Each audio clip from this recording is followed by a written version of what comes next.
Hello everyone, welcome to Kartikeya IAS Academy. Let's see the current affairs.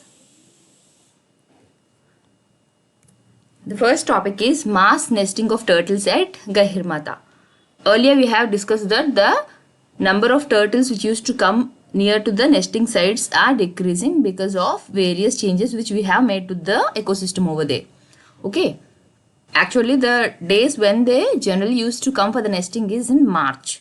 So now, in the last 2 days, there is a lot of increase in the number of turtles which are coming for nesting. Like say from March 9th, they are coming. Okay, they'll come to the sea coast near to Odisha and they will lay their eggs and they will go. Okay, it will take some time for the eggs to hatch. Now let's see like what is the process of that or what are the things happening around near to that nesting site.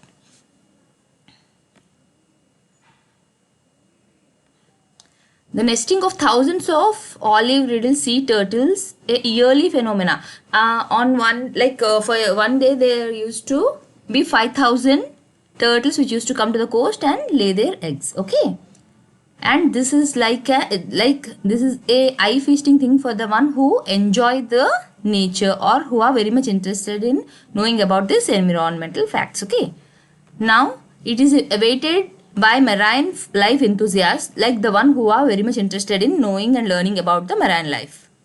Started at the tranquil beaches of Gahirmata Marine Sanctuary. So here you got to know that Gahirmata Marine Sanctuary is in Odisha, and this is already discussed in the previous topics where we have discussed about this olive riddle nestings. Okay, where is it? It is in Kandrapara district. It is the world's largest rookery of sea turtles. Okay, see what is the meaning of rookery? It is just like nesting. Okay, ela rookery ante only turtles కోసమని కాదు, anything which Lay's eggs, అవి birds అవ్వచ్చు ఇంకా see animals అయినా ఏవైనా కావచ్చు, ఒకే దగ్గర గ్రూప్గా వచ్చి ఇలా ఎక్కడైతే ఎగ్స్ లే చేస్తాయో. ఇప్పుడు బర్డ్స్ తీసుకుందాం. If you go in to forest ఏదైనా లేకపోతే ఎక్కడైనా ప్లేసెస్లో మీరు చూస్తే నెస్ట్ అన్నీ ఎలా ఉంటాయంటే పక్కపక్కనే నెస్ట్లు అన్నీ ఒకే దగ్గర ఉంటాయి అనమాట. అన్నీ కలిపి ఒక్క దగ్గర ఉండి నెస్ట్ దగ్గర పెట్టుకుని అక్కడ ఎగ్స్ అవి లే చేస్తూ ఉంటాయి. అలా గ్రూప్గా ఒకే దగ్గర థౌజండ్స్ ఆఫ్ నెస్ట్స్ ఉంటే దాన్ని రూకరీ అని చెప్పి అంటారు. Okay, now let's see about this nesting area. Around 5,000 olive riddle sea turtles came ashore for mass nesting. Mass nesting అంటే ఏంటి? ఒకేసారి వచ్చి group. It's not like a single turtle will be coming and it will be laying egg and going back. No, ఒకేసారి థౌజండ్స్లో వచ్చి ఒకేసారి eggs లే చేసి మళ్ళీ అవి వెళ్తూ ఉంటాయి అనమాట. అయితే ఈ గహిర్మాత శాంక్చురీలో అని చెప్పాను, ఆ ప్లేసెస్ ఏంటి అన్నది చూద్దాం. అక్కడ కూడా ఏ ప్లేసెస్లో Nasi 1 and Nasi 2, these are the name of the islands. చిన్న స్ట్రిప్ ఆఫ్ ల్యాండ్స్ అనమాట. దే ప్రిఫరబుల్ అంటే అలా చిన్న స్ట్రిప్స్ ఆఫ్ ల్యాండ్స్ని అవి ఎక్కువగా ప్రిఫర్ చేస్తాయి. ఎందువల్ల? బికాజ్ అక్కడ హ్యూమన్ ఇంటర్ఫరెన్స్ అన్నది తక్కువగా ఉంటుందని చెప్పి చిన్న స్ట్రిప్స్ని మాత్రమే ప్రిఫర్ చేసుకుని అందులో అవి ఎగ్స్ లే చేస్తాయి. అయితే ఎన్ని ఉన్నాయి, ఎక్కడెక్కడ పెడుతున్నాయి? Nasi 1 and Nasi 2 islands of Gahirmatha marine sanctuary. Okay, Nasi 1 and Nasi 2 are 2 tiny islands stretching 5 kilometers. పెద్ద పీస్ ఆఫ్ ల్యాండ్ కూడా కాదు, అది ఎంత జస్ట్ ఒక 5 kilometers ఉంటుంది అంతే. Okay, a small strip of land is the perfect nesting site for the turtles since there is no predators or human habitation. Human ఎవరు కూడా అక్కడ హౌస్ అవి లేవు, ఎవరు అక్కడ ఉండడం లేదు. They are not living there. And the other thing is they are no predators. అంటే ఏంటి? వాళ్ళని తినేవాళ్ళు కూడా, వాళ్ళని తినే యానిమల్స్ కానివ్వండి, మనుషులు కానివ్వండి, వాళ్ళని తినేవాళ్ళు కూడా అక్కడ ఉండరు. కాబట్టి అలా చిన్న ప్లేసెస్ అవి సెలెక్ట్ చేసుకొని అక్కడ అవి నెస్టింగ్కి వెళ్తూ ఉంటాయి.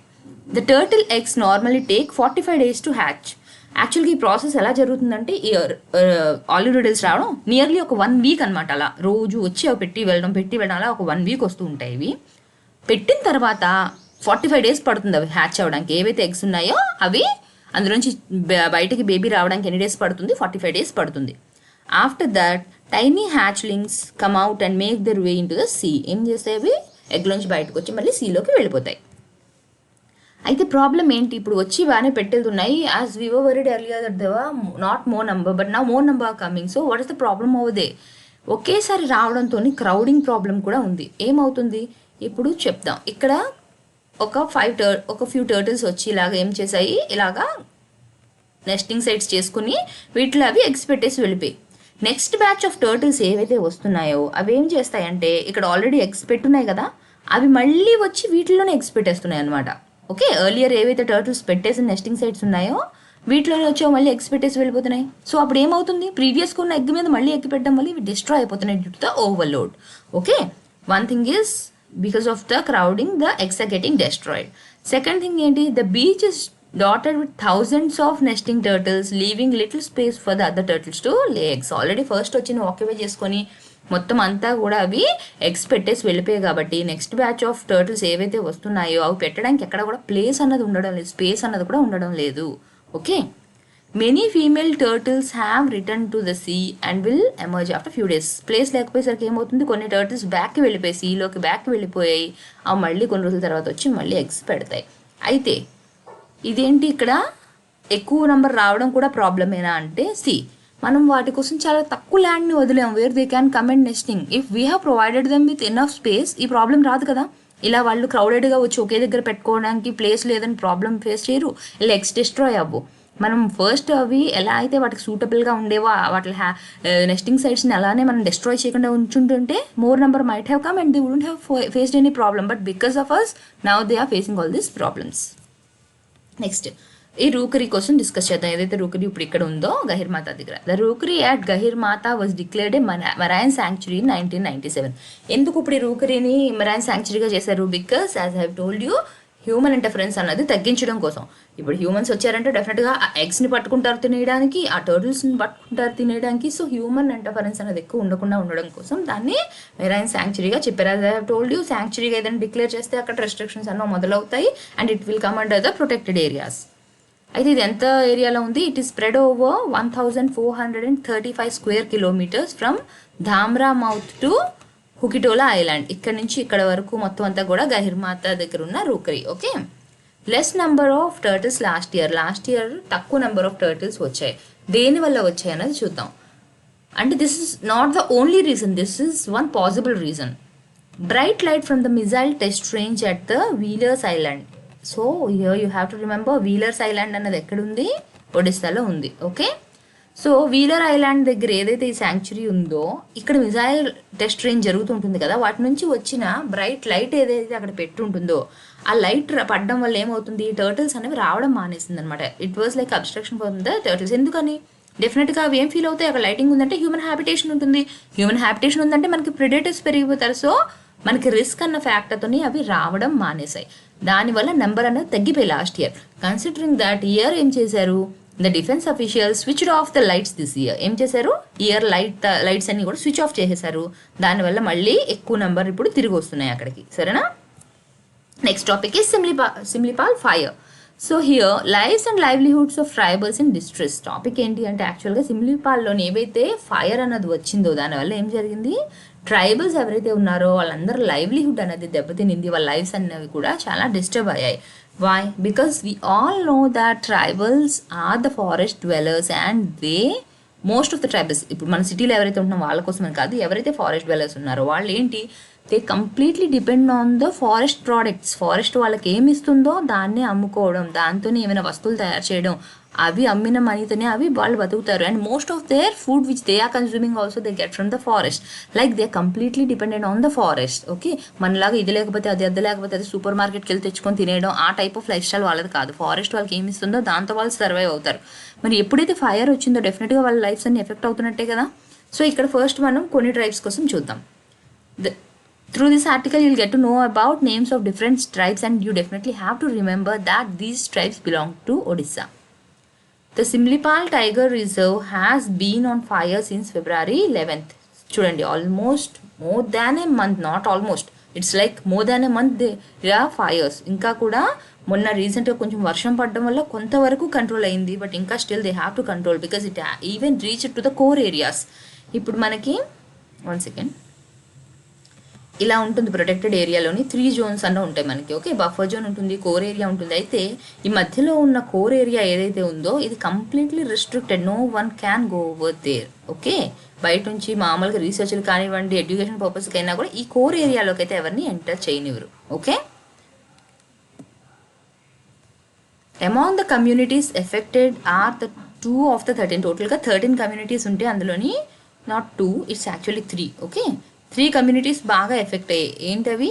Lodha, Mankidias and Khadias. These are the groups which are mostly affected because they completely depend on the forest products for their livelihood. Source of livelihood, వాళ్ళకి సోర్స్ ఏంటి?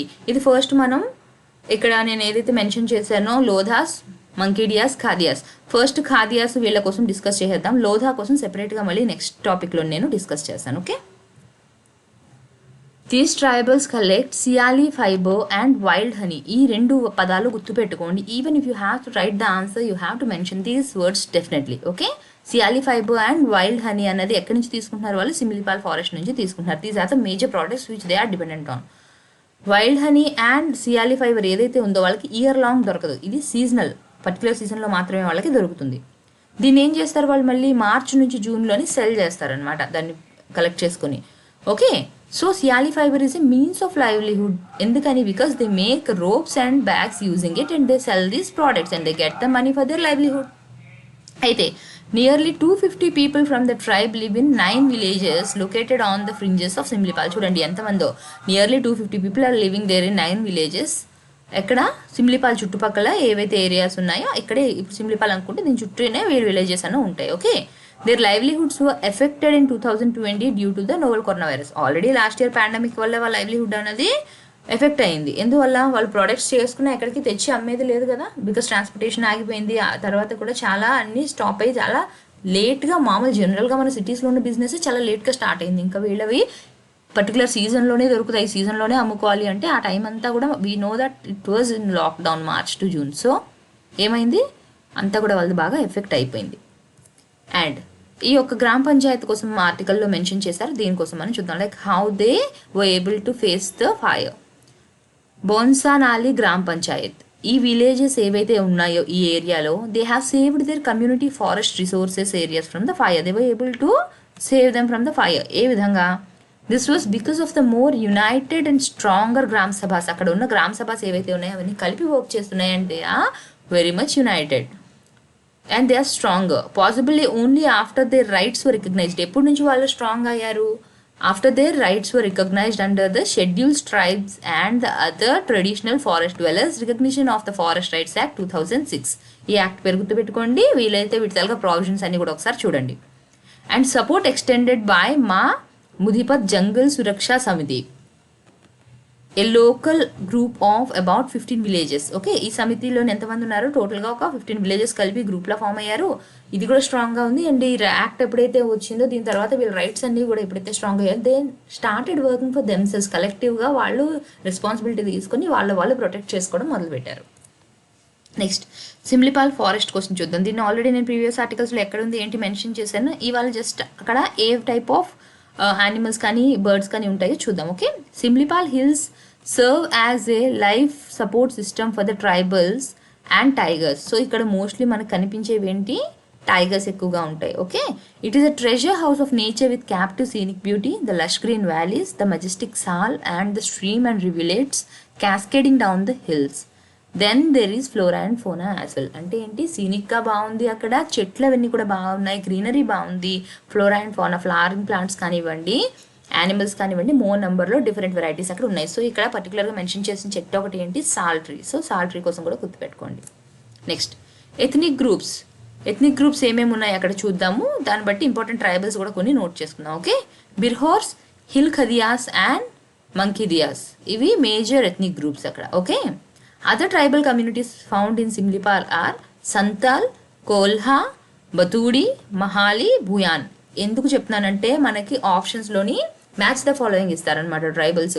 ఇటువైపు స్టేట్ నేమ్ పెడతారు, ఇటువైపు ట్రైబల్, ఇలా ఒక 4 ఆప్షన్స్ ఇచ్చి మిమ్మల్ని మ్యాచ్ చేయమంటారు. సో డెఫినెట్గా మీరు ఒకే రోజు కూర్చొని ఇన్ని ట్రైబల్స్ నేర్చుకోవాలి అంటే అది చాలా కష్టం. And even if you remember now, ఏదో కసిగా ఇప్పుడు నేర్చేసుకున్నా ఎగ్జామ్ టైంలో you cannot retain all the data in your brain. So what you have to do is you have to learn these things along with your current affairs. So repeated revision IAS అప్పటికి ఏమవుతుంది? డెఫినెట్గా మీకు ఇది consolidate అయిపోతుంది మీ బ్రెయిన్లో.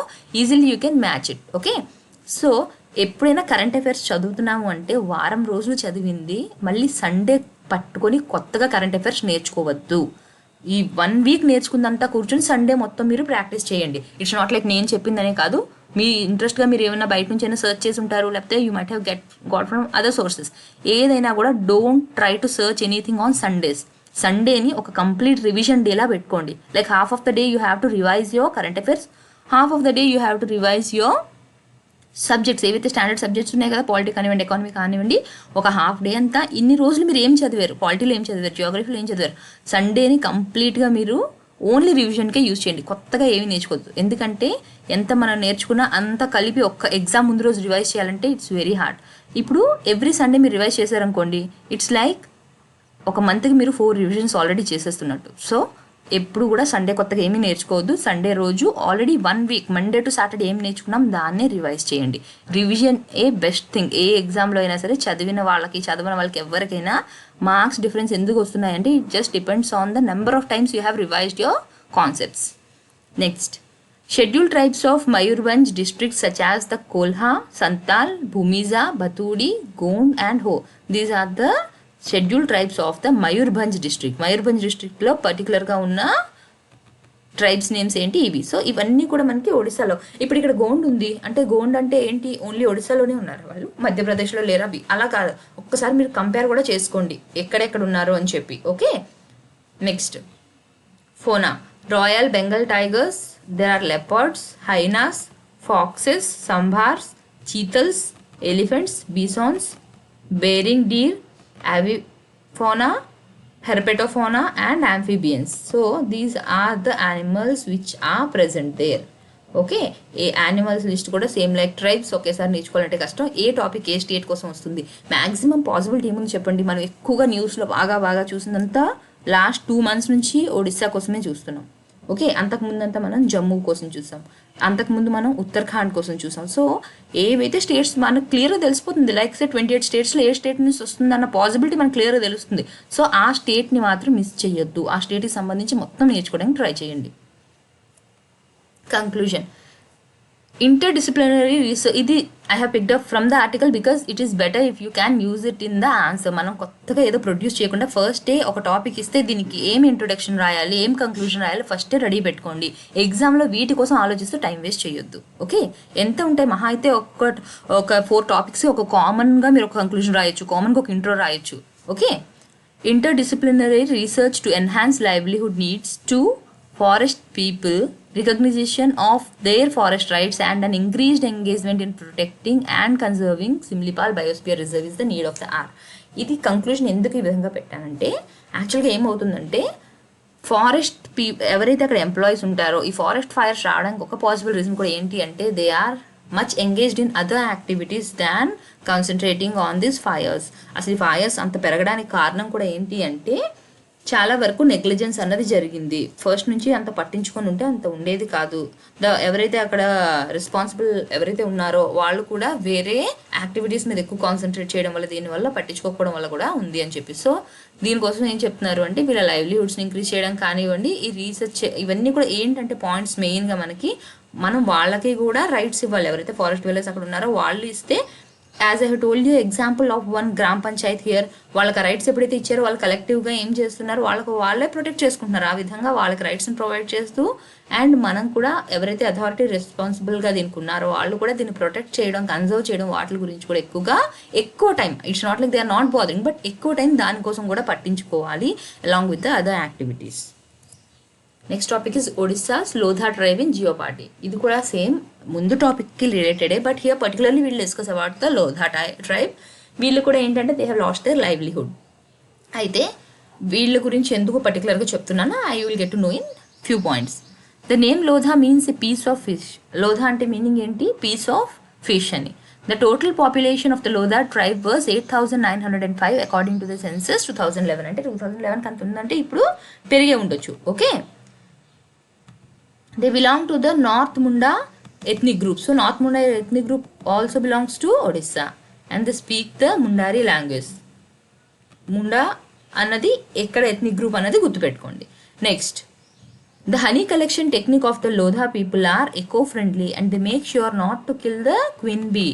So ఏంటి, వాళ్ళు ఏదైతే హనీని కలెక్ట్ చేస్తారో ఇలా అగ్గి పెట్టేయడం చేయడం అలాంటివి వాళ్ళు చేయరు. ఎందుకని చెప్పి బికాస్ క్వీన్ బీ ఏదైతే ఉంటుందో దాన్ని ఎప్పుడూ కూడా వాళ్ళు కిల్ చేయడానికి ట్రై చేయరు. ఎందుకంటే మిగతా అన్ని వాటిని పిల్లలు పెట్టడానికి కానివ్వండి నెక్స్ట్ జనరేషన్కి క్వీన్ బీ అన్నది చాలా ఇంపార్టెంట్. సో క్వీన్ బీ అన్నది ఎఫెక్ట్ అవ్వకుండా వాళ్ళు చూసుకుంటారు.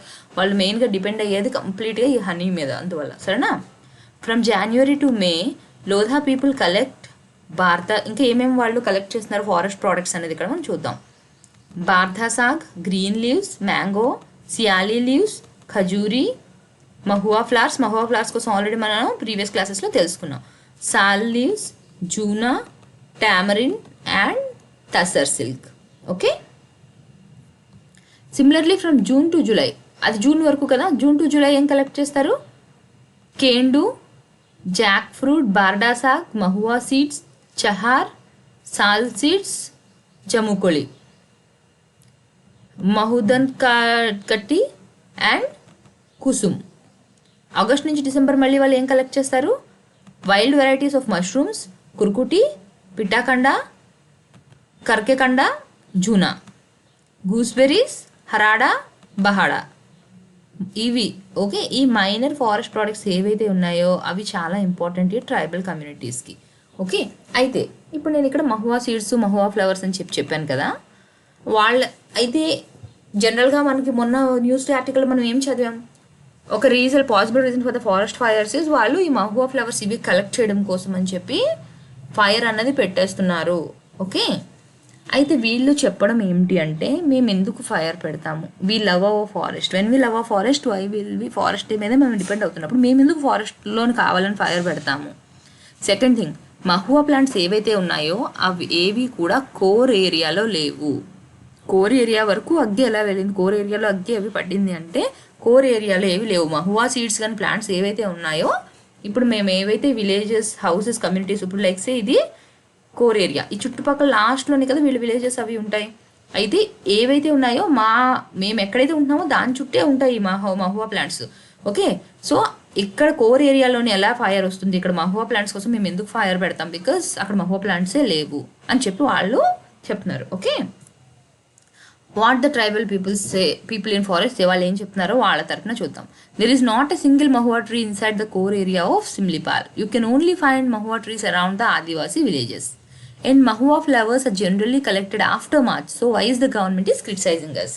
ఎందుకు మా మీద నింద వేసేస్తున్నారు? బికాస్ మహువా కోసం అని చెప్పి ఫైర్ సెట్ చేసాము అంటే మహువా అనేది మార్చ్ తర్వాత వస్తుంది, మేము మార్చ్ తర్వాత కలెక్ట్ చేసుకుంటాం. బట్ ఫైర్స్ అనేవి ఇప్పుడు ఫిబ్రవరి ముందు నుంచి వస్తున్నాయి. సో దేనివల్ల, మా వల్ల అయితే కాదు, మా మీద ఎందుకు గవర్నమెంట్ క్రిటిసైజ్ చేస్తుంది అని చెప్పి వాళ్ళు అడుగుతున్నారు. ఇంకొకటి, without forest we will die. Okay, ఇది బుద్ధియా అన్న అతని తాలూకు ఫ్రెండ్ చెప్పాడు అనమాట. ఏంటి? Without forest we will die. Why should we burn the forest? It will kill bees. Honey is our main source of livelihood. అగ్గి పెడితే బీస్ అన్ని చచ్చిపోతాయి కదా, బీస్ ఉంటేనే కదా మాకు హనీ బీ వస్తుంది. Then why we will set fire to the forest. Next conclusion పాయింట్గా మనం ఏం రాయొచ్చు అంటే, giving local communities control over forest resources is the key. అక్కడ ఎవరైతే ఫారెస్ట్ రిసోర్సెస్ కమ్యూనిటీస్ ఉన్నారో, విలేజెస్ ఎవరైతే ట్రైబల్స్ ఉన్నారో వాళ్ళ చేతికి దీన్ని కంట్రోల్ అంటే ఏ విధంగా దాన్ని కాపాడుకోవడానికి. Okay, next, we should allow policies that encourage forest destruction and make it more inclusive where the role of forest dwelling indigenous communities is clearly outlined. Okay,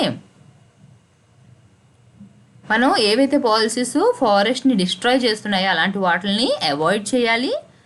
and forest అక్కడ ఎవరైతే ఆల్రెడీ ఇండిజినియస్ పీపుల్ ట్రైబల్స్ ఉన్నారో మనం చేసే policies ఏవైతే తీసుకుంటున్నామో వాళ్ళని కూడా అందులో include చేయాలి, వాళ్ళని కూడా పార్టిసిపేట్ చేసేలా చేస్తే if we both work as a collective responsibility అప్పుడే ముందుకు వెళ్తున్నాం. అంతే తప్ప ఈ బ్లేమ్ గేమ్ అన్నది ఆపేయాలి. మా వల్ల కాదు, గవర్నమెంట్ వల్ల అయింది, గవర్నమెంట్ వల్ల కాదు, ఫారెస్ట్ వల్ల అయిందని ఇలా ఒకరి మీద ఒకళ్ళు బ్లేమ్ చేసుకోవడం అని ఇద్దరు కలెక్టివ్గా ఉండి ఏ విధంగా ఫారెస్ట్ని కాపాడగలరు అన్న దానికోసం ఆలోచించాలి. Areas where tribal people have received Forest Act 2006 remained largely unaffected by the wildfire. So as I have already stated you one example in the previous topic, ఎక్కడైతే వాళ్ళకి రైట్స్ ఇచ్చారో అక్కడ ఎటువంటి డ్యామేజ్ జరగలేదు, because they were protecting that. ఎక్కడైతే forest విలేజ్కి rights ఇవ్వలేదో they were not able to protect that. So first give the rights to the people who are living there. They themselves will protect the forest. Okay, next topic is France first military exercise in space. Okay, చూడండి ఇక్కడ military exercise అన్నది జనరల్గా మనం ఎక్కడ చేస్తాము, earth మీద, but ఇక్కడ ఎక్కడ చేస్తున్నారు, స్పేస్లో చేస్తున్నారు మిలిటరీ ఎక్సర్సైజ్ అన్నది. అంటే ఏంటి, ఒక మిలిటరీ ఎక్సర్సైజ్ అన్న డ్రిల్ ఎక్కడ వాళ్ళు చేస్తున్నారు, స్పేస్లో. ఎందుకోసం, like say this is my object or my satellite which is in the space. ఇప్పుడు వేరే కంట్రీ వచ్చి దీంతో ఏమైనా డిస్ట్రప్ట్ చేయడానికి, దీన్ని ఏమైనా డిస్ట్రాయ్ చేయడానికి, దీనికి ఏమైనా అడ్డు కలిగించడానికి చూస్తుంది. So here I have set a military exercise to see how I can stop this destroying my object. ఇప్పుడు నేను చేసేది ఏంటి మెయిన్గా ఇక్కడ ఇప్పుడు ఇది చాలా ఎక్కువగా స్టార్ట్ అయిపోయింది అని చెప్పి వాళ్ళు మెన్షన్ చేశారు. ఏంటి మన ఒక కంట్రీ తాలూకు ఆబ్జెక్ట్స్ని వేరే కంట్రీస్ తాలూకు ఆబ్జెక్ట్స్ వచ్చి టార్గెట్ చేయడం. సో దీన్ని స్టాప్ చేయడం కోసం now the first military exercise started by France, not just first in their country, it is like whole యూరప్లోనే ఇదే ఫస్ట్ టైం అనమాట. Okay, France has begun its first military exercises in space to test its ability to defend its satellites. దేనికోసం? దాని satellites, ఇప్పుడు నేను object అని ఏదైతే అన్నానో it's like this satellites ఏవైతే అక్కడ వాళ్ళు పెట్టుకున్నారో వాటిని డిఫెండ్ చేయడానికి, వాటిని ఎవరు కూడా డిస్ట్రాయ్ చేయకుండా ఉండడానికి. In a sign of growing competition between world powers in earth orbit. Earth ఆర్బిట్లో ఇప్పుడు ఓన్లీ ఒక కంట్రీ వెళ్ళి పెట్టట్లేదు కదా, like this is earth orbit. ఇక్కడ రష్యా వాళ్ళు ఉంటాయి, యుఎస్ వాళ్ళు ఉంటాయి, మనవి ఉంటాయి, చైనా వాళ్ళు ఉంటాయి, ఓకే, జపాన్ ఉంటాయి, ఇలా రకరకాల అన్ని కంట్రీస్ పెట్టుకుంటాయి కదా ఆర్బిట్లో వాళ్ళ శాటిలైట్స్. సో ఒకదాన్ని ఒకటి కాంపిటీషన్ లాగే కదా ఇవన్నీ ఇప్పుడు. సో ఒకదాన్ని ఒకటి డిస్ట్రాయ్ చేయకుండా, ఇప్పుడు లైక్ ఇక్కడ ఫ్రాన్స్ ఉంది, ఫ్రాన్స్ ఏం చేస్తుంది, దీన్ని ఇంకెవరు కంట్రీస్ వాళ్ళకి శాటిలైట్స్ వచ్చి ఏం డిస్ట్రాయ్ చేయకుండా it has started a military exercise to save or to defend its satellite. Okay, being the first, they were a first for the French army and even a first in Europe. French ఆర్మీలోని యూరోప్లో రెండింటిలో కూడా ఇది first. దీని పేరేంటి ఏదైతే ఇప్పుడు చెప్తున్నామో astro X. Code named astro X is a nod to the first French satellite Asterix from 1965లో పంపించిన శాటిలైట్ పేరేంటి Asterix. Okay, this is the French satellite. దీనికోసం ఇది పెట్టినప్పుడు ఏదైతే చేస్తున్నారో దాని కోడ్ నేమ్ ఏంటి, astro X. The drills will stimulate monitoring of a potential dangerous space objects as well as threat to a satellite. ఈ శాటిలైట్కి ఏవైతే థ్రెట్ ఉందో, ఏవైతే వేరే డేంజరస్ ఆబ్జెక్ట్స్ వచ్చి హిట్ అవ్వడం కానీ ఏమైనా చేస్తున్నాయా దాన్ని ప్రొటెక్ట్ చేసుకోవడానికి చేస్తున్నారు. ఓకే, ఇంకా ఫ్రాన్స్ ఇప్పుడు ఏదైతే ఎక్సర్సైజ్ చేస్తుందో ఇంకా వేరే ఏ కంట్రీస్ ఇందులో పార్టిసిపేట్ చేస్తున్నాయి, the new US space force and German space agencies are taking part in the French exercise. Same ఇప్పుడు మనకి ఎలాగ కిందన ఇండియా రష్యాతో ఎలాగ మిలిటరీ ఎక్సర్సైజెస్ అవుతున్నాయి, రీసెంట్గా మన ఇండియా అండ్ ఎవరు జపాన్ కానీ ఒక్కొక్కరు ఏవైతే మనం చేస్తున్నామో సేమ్ అదే విధంగా వీళ్ళు కూడా ఇప్పుడు పైన చేస్తున్నారు. కాకపోతే స్పేస్లో ఎవరెవరది US space and German space agencies కూడా working along with the French now. Next, France Space Command was announced in 2019 and is set to number 500 people by 2025. ఇప్పటికి ఎంతమంది ఇప్పటికే ఎప్పుడు పెట్టారు అసలు, ఇది 2019లో పెట్టారు. By 2025 they want to employ 500 people in to that. ఇది వాళ్ళు ఇచ్చిన స్టేట్మెంట్ ఏంటంటే our allies and adversaries are militarising space. Okay, మన కాంపిటీటర్స్ ఎవరైతే మాకున్నారో వాళ్ళు ఏం చేస్తున్నారు, ఆల్రెడీ మిలిటరైజ్ చేసేసారు స్పేస్ని. Okay, we need to act. So వాళ్ళు చేసేస్తున్నారు కాబట్టి మేము కూడా we have to react, we have to save our, we have to defend our satellites. So France plan to develop anti-satellite laser weapons and new surveillance capabilities to close the gap with rivals. ఎవరు రైవల్స్గా feel అవుతుంది, China and Russia and the United states. Background ఏంటి యాక్చువల్గా అంటే ఎందుకని ఈ decision తీసుకోవాల్సి వచ్చింది ఫ్రాన్స్కి అంటే, ఇన్ 2018 ఫ్రాన్స్ అక్యూజ్డ్ రష్యా, ఎవరి గురించి మాట్లాడుతుంది, Russia, of trying to intercept transmissions from a Franco Italian satellite. France and Italy కలిపి చేసిన శాటిలైట్ మీద రష్యా ఇంటర్ఫియర్ అవ్వడానికి చూసిందని చెప్తున్నారు అనమాట. Used by both nation armies who use to use the satellite, both the armies of France and Italy for secure communications. The Russian satellite launch Olymp allegedly approached the Athena feeder satellite in what French authorities called an act of espionage. Okay? So ఇక్కడ ఈ 2 examples చూపించారు వాళ్ళు. ఇలా ఏ విధంగా అయితే Russia interfere అవ్వబోయిందో మా శాటిలైట్స్లోకి, ఇదే విధంగా నెక్స్ట్ ఫ్యూచర్లో కూడా జరిగే ఛాన్సెస్ ఉన్నాయి. కాబట్టి వీ వాంట్ టు ప్రొటెక్ట్ ఆ satellites, we want to defend ఆ satellites. For that reason they have developed the first military exercise. Next topic is NIO scientist mapping genomes in the Indian ocean. ఇప్పుడు ఏంటి అంటే జనరల్గా మనం earth మీద ఏమైనా living organisms ఉంటాయి కదా, వాటిల్లోని మనకి న్యూట్రియంట్స్ ఏమున్నాయి అన్నది మనకు తెలుసు. క్యారెట్ తింటే ఏం న్యూట్రియంట్ వస్తుంది, లేకపోతే మష్రూమ్స్ తింటే ఏం న్యూట్రియంట్స్ వస్తుంది, లేకపోతే ఒక హెన్, ఓకే, అది తింటే ఏం న్యూట్రియంట్స్ వస్తుంది. We have already studied completely about the, అంటే to the most possible thing, not completely I can say, maximum limit వరకు మనం ఏం ఆకులు తింటే ఏమొస్తుంది, ఏం పళ్ళు తింటే అంతా కూడా స్టడీ చేసాం. Now they want to study the nutrients in the marine animals which are in the సీలో ఏవైతే ఉన్నాయో అందులో ఉన్న వాటిలో న్యూట్రియంట్స్ కోసం స్టడీ చేయాలని అనుకుంటుంది అనమాట. ఇట్స్ జస్ట్ లైక్ ఏంటంటే మ్యాపింగ్ అన్నది ఏంటంటే ఇప్పుడు మన బ్లడ్ ఏదైనా తీసుకొని దాని గురించి మ్యాపింగ్ అది ఏ విధంగా శాంప్లింగ్ అవి చేస్తారు, అదే విధంగా వీళ్ళు మరైన్లు ఏవైతే ఉన్నాయో వాటి మీద వీళ్ళు మ్యాపింగ్ అనేది చేయబోతున్నారు. ఓకే, ఎవరెవరు వెళ్తున్నారు అసలు న్యూస్లో ఏమి ఇచ్చారో చూద్దాం. A 30-member team of scientists and researchers from the National Institute of Oceanography in Panaji. Panaji is in Goa. And another 30 crew members on board in its research vessel Sindhu Sadhana will spend the next 3 months. Now the 30 members are going and they are going to spend 3 months and almost 90 days traversing the course of over 10,000 nautical miles. మనం ఇప్పుడు ఎలా అయితే భూమి మీద కిలోమీటర్స్లో count చేస్తామో అక్కడ సీలో వాటర్ని ఎలా కౌంట్ చేస్తారు వాళ్ళ డిస్టెన్స్ని nautical miles. Okay, 10,000 nautical miles వరకు కూడా వాళ్ళు స్టడీ చేస్తారు in the Indian ocean on a research project to reveal the internal working of the body of the ocean at a cellular level. Okay, ఏమేంటి దేనికోసం study చేయాలనుకుంటున్నారు?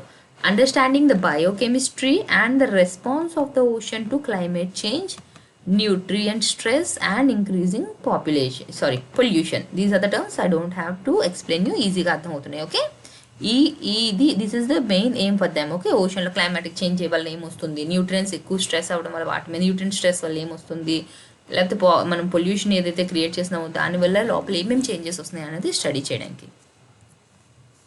అయితే ఈ research project కోసం ఫస్ట్ చూద్దాం. It will B flagged of at Visakhapatnam and it will see team of 30 scientists and researchers including 6 women.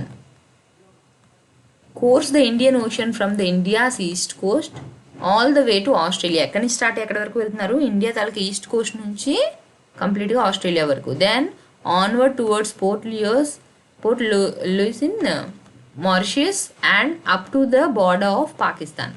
Okay, మీకు map కానీ idea ఉంటే you might have easily understood. Like say చూడండి, ఇది మన ఇండియా అనుకుందాం కదా, ఇక్కడ ఈస్ట్ కోస్ట్ నుంచి ఇక్కడ మనకి ఇక్కడెక్కడో ఆస్ట్రేలియా ఉంటుంది, ఆస్ట్రేలియా వరకు, మళ్ళీ ఆస్ట్రేలియా నుంచి మళ్ళీ ఎక్కడ వరకు పాకిస్తాన్ వరకు, మన ఇండియాకి ఇటువైపే కదా పాకిస్తాన్. సో ఇదంతా కూడా వాళ్ళు స్టడీ చేయబోతున్నారు. టోటల్గా ఎంత 10,000 nautical miles. Okay, of India's west Coast, gathering samples for genome mapping of micro organisms in the Indian ocean. The researchers will collect samples from various stretches of the ocean. ఇప్పుడు ఈ మొత్తం ఏరియాలో కూడా వాళ్ళు అక్కడక్కడ డిఫరెంట్ ప్లేసెస్లోంచి కూడా శాంపిల్స్ని collect చేస్తారు. ఒకే దగ్గర నుంచి డిఫరెంట్ శాంపిల్స్ తేవడం కాదు, అక్కడక్కడ డిఫరెంట్ ప్లేసెస్ నుంచి వాళ్ళు శాంపిల్స్ కలెక్ట్ చేస్తారు. ఎంత డెప్త్ కింద నుంచి వాళ్ళు తీసుకుంటారు? అబౌట్ 5 kilometers డెప్త్ నుంచి. ఇలా పైన దొరికేవి కాదు, 5 kilometers లోపలికి ఏవైతే ఉన్నాయో వాటిని తీస్తారు. The scientist will map these in the bacteria microbes found in the ocean. Next, the mapping of the deoxyribonucleic acid DNA and ribonucleic acid RNA will show the nutrients present in them. ఈ రెండింటిని study చేయడం వల్ల, mapping చేయడం వల్ల వాళ్ళకి అందులో ఏం nutrients ఉన్నాయి అన్నది తెలుస్తుంది అనమాట. And also lacking in different parts of the ocean. ఇప్పుడు ఇక్కడ చూసారు, ఫర్ ఎగ్జాంపుల్ చెప్తాం, వెస్ట్ కోస్ట్లో ఇక్కడ బాగా న్యూట్రియంట్స్ ఉన్నాయి, ఇక్కడ తీసారు, ఇక్కడ ఏమీ దొరకలేదు అంటే ఏంటి, ఎక్కడ న్యూట్రియంట్స్ ల్యాక్ అవుతున్నాయి అన్నది కూడా వాళ్ళకి తెలుస్తుంది.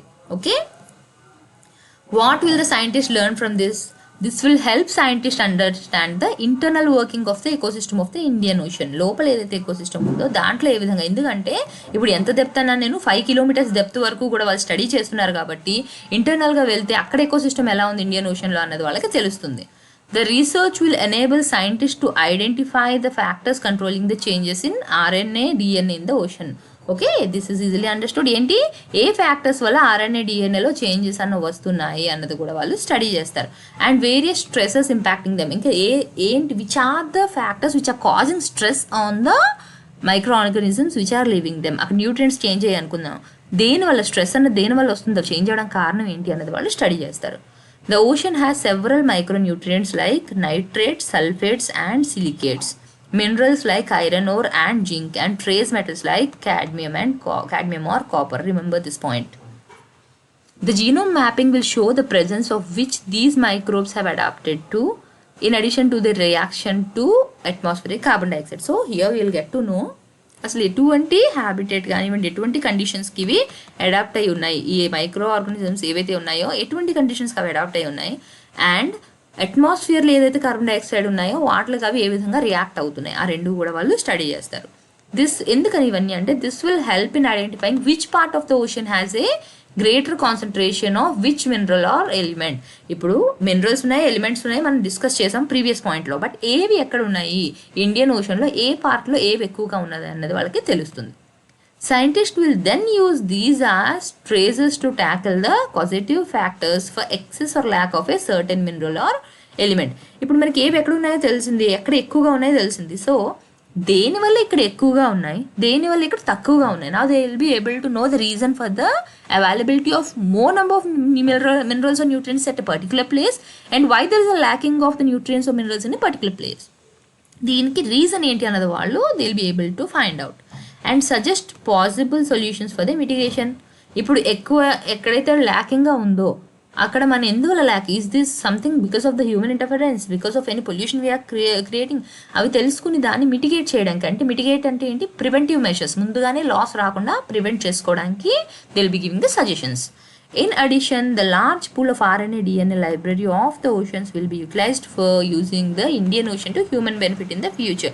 Now they are going to bring a lot of samples from there. They will be getting a lot of information about the RNA and DNA of the microorganisms. So based on that, in the future they will be able to use this because already they are having a huge data regarding that. Library of data అంటే ఏంటి, పెద్ద data అనేది వాళ్ళకి already ఉంది కాబట్టి ఫ్యూచర్లో ఏమైనా వాళ్ళు స్టడీ చేయాలి అనుకున్నా, ఏమైనా చేయాలి అనుకున్నప్పుడు this data will be very much helpful for them. What NIOSH ఏం చెప్తుంది, rapid advances in sequencing technologies and bio informatics have enabled exploration of the ocean genome. So what are the reasons which helped them in exploring this sequencing technologies and bioinformatics? Okay, exploring the ocean genome will enable an increase in the growing number of commercial biotechnology applications. ఇక్కడ మనకి commercial అంటే ఏంటి అన్నది కూడా మనం example చూద్దాం. Okay, ఏ విధంగా multiple anti cancer treatment, ఇప్పుడు యాంటీ క్యాన్సర్ ట్రీట్మెంట్కి ఏవైతే మెడిసిన్స్ కావాలో అవి ఏమేమి ఉంటాయి, ఎక్కడెక్కడ దొరుకుతాయి అనేది దే కెన్ ఎక్స్ప్లోర్. నెక్స్ట్ కాస్మెటిక్స్లో యూజ్ చేయడం కావాల్సినవి industrial enzymes and antiviral molecules, ఇవన్నీ కూడా ఎక్స్ప్లోర్ చేసుకోగలగడానికి, వాటిని అప్లై చేసుకోవడానికి డిఫరెంట్, ఇవన్నీ కమర్షియల్ అందుకే అన్నారు. ఓకే, కమర్షియల్ బయోటెక్నాలజీ అప్లికేషన్స్ కావాల్సినవన్నీ కూడా మనకి we will have enough data to know where it is available. Exploration of the ocean at a genetic level will result in new insights into taxonomy. Taxonomy అంటే తెలుసు కదా, classification and adaptive capacity that can help optimize conservation efforts. ఎక్కడైనా సరే తక్కువ ఉంది అని తెలిస్తే we can conserve that, ఎక్కడైనా ఎక్కువ ఉంది అంటే వీ క్యాన్ యూటిలైజ్. అంటే ఏంటి, ఎక్కువగా ఒక దగ్గర లేదు but still we are exploring that without knowing that they are enough for the future or not. So ఇప్పుడు మనకు తెలుస్తుంది కాబట్టి we will be able to conserve them. Objective ఏంటి, objective of studying the interactions of trace metals and marine plant and animals. ఎందుకు ఇవి చదవాలి అంటే, trace metals like cadmium or copper are supplied to oceans via continental runoffs. కాంటినెంట్లోని ఏవైతే rivers కానీ అవి కానివ్వండి వెళ్ళి ఓషన్లో యాడ్ అవుతున్నాయో అవి క్యారీ చేసిన వాటి నుంచే మనకి ఇవన్నీ యాడ్ అవుతున్నాయి ఓషన్స్లో. ఏంటి, ట్రేస్ మెటల్స్. అట్మాస్ఫిరిక్ డిపాజిషన్ వల్ల, hydrothermal activities and the continental shelf interaction. These are the reasons because of which the trace metals are entering into the oceans. They are essential for ocean productivity. అయితే metals వెళ్ళి add అవడం వల్ల ఏంటి, ఓషన్లో ఉన్న productivity అనేది పెరగడానికి ఇవి help అవుతున్నాయి. Scientists say that it is important to understand the interactions of trace metals with marine biota. Okay, ఇవి వెళ్ళి యాడ్ అవుతున్నాయి, అయితే వీటి మధ్య ఇంటరాక్షన్ ఏంటి, ఏ విధంగా ఇవి వాటికి హెల్ప్ చేస్తున్నాయి అన్నది చూడాలి. For having a holistic understanding about nutrient cycling and productivity of the oceans. ఓషన్స్లో ప్రొడక్టివిటీ పెరగడానికి ఇవి ఏ విధంగా హెల్ప్ చేస్తున్నాయి అన్నది స్టడీ చేయడానికి. Nutrient cycle, as we all know, nutrients ఏవైతే ఉంటాయో ఇట్ వోంట్ ఎండ్, ఇది ఒక కంటిన్యూస్ సైకిల్. ఇక్కడ లైక్ సే 1 ఉంది, 1 నుంచి 2కి న్యూట్రియంట్స్ పాస్ అవుతాయి, 2 నుంచి మళ్ళీ 3కి వెళ్తాయి, 3 నుంచి మళ్ళీ డీకంపోజ్ అయ్యి మళ్ళీ సేమ్ ఎక్కడ స్టార్ట్ అయిందో అక్కడికే వస్తుంది. సో న్యూట్రియంట్ సైకిల్ ఏమవుతుంది మనకి, ఇలాగ ఒక దగ్గర నుంచి ఒక కంటిన్యూస్ చైన్ లాగా అనమాట. సో ఈ న్యూట్రియంట్ సైకిల్ కోసం కూడా వాళ్ళు స్టడీ చేయడానికి వీలవుతుంది. Apart from their reactions on marine life, isotopic forms of trace metals can be used to track the movement of water masses. Okay, here not just studying about the nutrients కానివ్వండి, living organisms వాటి కోసం మాత్రమే study చేయడం కాదు, water తాలూకా movement. ఇప్పుడు we all know the water is not stable. ఓషన్స్లో కూడా వాటర్ అన్నది ఒక దగ్గర నుంచి ఒక దగ్గర ఇలా మనకి మూవ్మెంట్ ఉన్నది ఉంటుంది, as we have learned in the ocean circulations. So అది ఏ విధంగా మూమెంట్ అన్నది జరుగుతుంది, కారణం ఏంటి అన్నది కూడా స్టడీ చేయడానికి అవుతుంది. And they can be used as tools to study biological, geo chemical and ecosystem processes and food web analysis. Okay, food web అంటే తెలుసు కదా, ఫుడ్ చైన్ అంటే ఏంటి, మనకి ఒక ప్రొడ్యూసర్ నుంచి స్టార్ట్ అయ్యి కన్జ్యూమర్ 1, కన్జ్యూమర్ 2, కన్జ్యూమర్ 3 ఇలా ఉంటుంది. ఫుడ్ వెబ్ అంటే ఏంటి, interaction of more number of food chains. అంటే ఏంటి, ఇక్కడ ఒక ప్రొడ్యూసర్ ఉంటే ఈ కన్జ్యూమర్ అయినా తినొచ్చు, ఈ కన్జ్యూమర్ అయినా తినొచ్చు, ఈ కన్జ్యూమర్ మళ్ళీ ఈ కన్జ్యూమర్ని మళ్ళీ ఇంకా వేరే వేరే కన్జ్యూమర్స్ తినొచ్చు. ఓకే, లేకపోతే ఈ చైన్లో ఉన్న కన్జ్యూమర్ అయినా తినొచ్చు. ఇలాగా డిఫరెంట్ చైన్స్ ఏవైతే ఉన్నాయో అవన్నీ కలిపి మనకి interaction of different food chains is called food web. Okay, అది కూడా అనలైజ్ చేయడం కోసం ఇది హెల్ప్ అవుతుందని చెప్తున్నారు. Now let's see about Indian Ocean. It is the third largest water body in the world, covering about 20% of the Earth's water surface. So this is third largest in terms of the size, and it covers 20% of the Earth's water surface. Duration.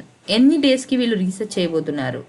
The team of scientists will stay aboard their research vessel for 90 days. Already 3 months చెప్పాను కదా ప్రీవియస్గా నేను మీకు. So 90 days ఉంటారు. Refilling అనేది ఎక్కడ జరుగుతుంది? వాళ్ళ వెజల్కి refilling scheduled at Mauritius. Already మనం చెప్పాం కదా, ఏం చెప్పాము, ఈస్ట్ కోస్ట్ నుంచి ఆస్ట్రేలియా వరకు వెళ్తుంది, మళ్ళీ వెనక్కి తిరిగి వచ్చి మళ్ళీ పాకిస్తాన్ వైపు వెస్ట్ కోస్ట్ వరకు వస్తుందని. సో మనకి మారిషియస్ ఎక్కడ ఉంటుంది? మనకి ఇప్పుడు ఇండియా ఇలా ఉంది అంటే ఓకే. సో ఆ రిటర్న్ అవుతున్నప్పుడు అది మారిషియస్ దగ్గర ఏం చేస్తుంది మళ్ళీ అంటే like it might have set in the mid way అనమాట. ఇప్పుడు వీళ్ళు 90 days ఉన్నారంటే ఒక మధ్యలోనే ఎప్పుడు పెట్టుకొని ఉంటారు ఈ రీఫిల్లింగ్ అనేది. అది మారిషియస్ దగ్గర వెళ్తున్నప్పుడు కానీ వస్తున్నప్పుడు కానీ మారిషియస్ దగ్గర వాళ్ళు రీఫిల్లింగ్ అనేది చేసుకుంటారు. Next, the route is from Visakhapatnam to the mouth of the Ganga, then the ocean to Australia. Okay, ఇక్కడ లైక్ సే మనకి ఇక్కడ మన ఆంధ్ర ఉందనుకుందాం.